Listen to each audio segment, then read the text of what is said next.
lavet en trekant, hvor vi så har lavet to tilsvarende firkanter, som svarer til a plus b, to kvadrater, som svarer til a plus b. Og det gør de begge to, som man kan se.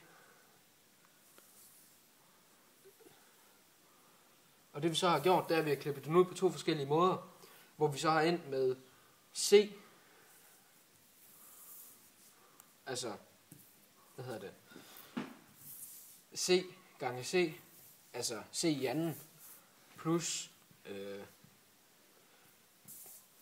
4 retvinklede trekanter, som er lige med den her.